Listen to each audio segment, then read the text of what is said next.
Saudara, aksi massa mengiringi rencana pembangunan Rempang Eco City di Pulau Rempang, Batam, Kepulauan Riau. Masyarakat menolak adanya pembangunan kawasan industri, perdagangan serta wisata terintegrasi tersebut di lahan yang mereka akui telah ditinggali secara turun-temurun. Sementara menurut pemerintah, hak untuk pengelolaan lahan yang sedang dipersoalkan saat ini sudah diberikan pada pihak swasta ataupun investor sejak sekitar tahun 2001-2002 silam. Konflik lahan Pulau Rempang pun kini terus bergulir. Ya, penolakan dari masyarakat Pulau Rempang dan Galang pun sempat berujung bentrok dengan petugas gabungan tim terpadu pada 7 September lalu, saudara. Bentrok di Jembatan 4 Pulau Rempang, Kecamatan Galang, Kota Batam, Kepulauan Riau ini terjadi karena massa menolak kedatangan petugas pematok lahan. Bentrokan terus memanas, mengingat petugas mendapatkan perlawanan oleh warga setempat. Untuk meredam aksi itu, petugas menembakkan gas air mata serta menggunakan water cannon kepada peserta aksi saat itu. Namun imbas dari bentrokan itu seorang warga nyaris pingsan lantaran ia mengalami sesak napas usai menghirup gas air mata. Ya, gas air mata juga membuat sejumlah siswa dan guru yang dekat dengan lokasi unjuk rasa panik. Pasalnya sejumlah siswa juga merasakan dampak akibat gas air mata. Polisi sendiri menyatakan diduga hal itu karena gas air mata tertiup angin. Sementara itu, Komisi Perlindungan Anak Indonesia KPAI meminta polisi bertanggung jawab atas insiden tersebut. Buat situasi yang akan menimbulkan trauma yang luar biasa, ini tidak dibenarkan dalam perspektif perlindungan anak. Hal ini perlu kepolisian dalam ini Polda Kepulauan Riau bertanggung jawab dan juga Pemda bagaimana kemudian memulihkan anak ini dari trauma-trauma dan oknum yang kemudian terlibat, yang kemudian menyalahi protap dalam penertiban atau dalam pengamanan, saya kira perlu ditindak. 4 hari berselang, kericuhan perihal konflik lahan di Pulau Rempang kembali terjadi, saudara. Kondisi tiba-tiba rusuh saat masyarakat berunjuk rasa di kantor Badan Pengusahaan Batam atau BP Batam di Kota Batam, Kepulauan Riau pada Senin siang 11 September lalu. Kericuhan tersebut terjadi diduga karena massa belum menemukan jawaban atas tuntutan mereka. Dalam insiden tersebut, satu petugas kepolisian mengalami luka serius, sementara kantor BP Batam rusak parah. Dan pasca kericuhan di kantor Badan Pengusaha Batam itu, sebanyak 43 orang warga diamankan polisi. Mereka diduga terlibat dalam kekerasan pada petugas, serta perusakan kaca di pagar serta kantor BP Batam. 5 orang diantaranya diketahui positif menggunakan narkotika. Kita mengamankan 8 orang ya ada di situ, dan sekarang 7 yang sudah kita tetapkan sebagai tersangka karena unsur-unsurnya sudah memenuhi, dan 1 masih pemeriksaan.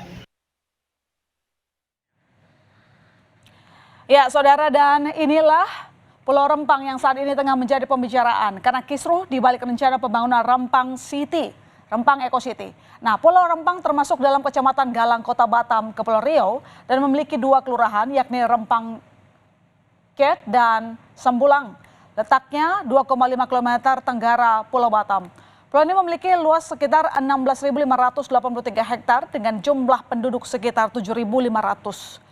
Pulau Rempang terhubung dengan Pulau Batam dan Galang melalui jembatan Barelang.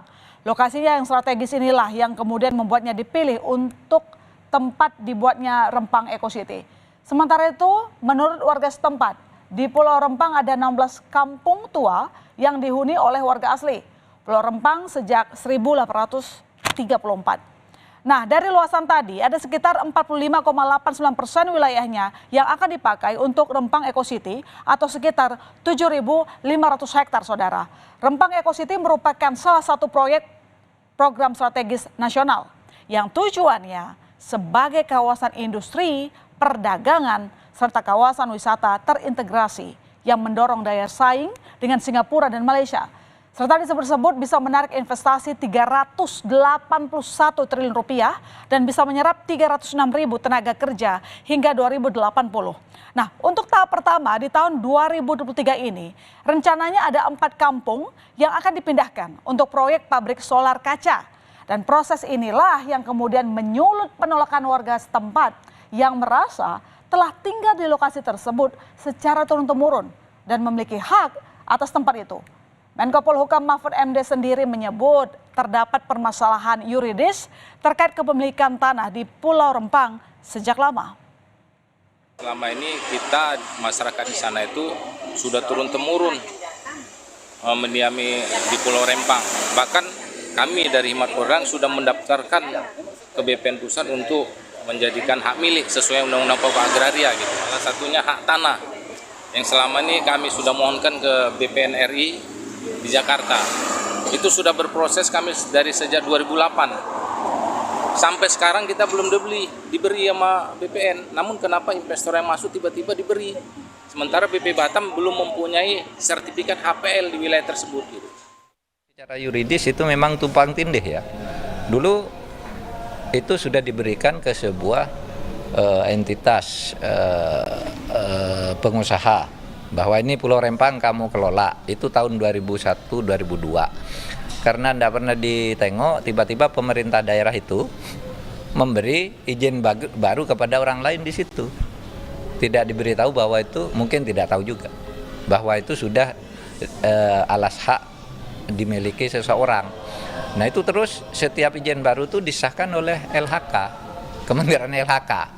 Sehingga mereka merasa sah, LHK pun tidak tahu atau tidak memeriksa bahwa itu sudah ada yang punya gitu. Untuk memindahkan warga Pulau Rempang, BP Batam telah menyiapkan lahan untuk relokasi. Nah, di lokasi yang baru inilah, tiap kepala keluarga akan mendapatkan rumah tipe 45 senilai 120 juta rupiah dengan luas tanah 500 meter persegi.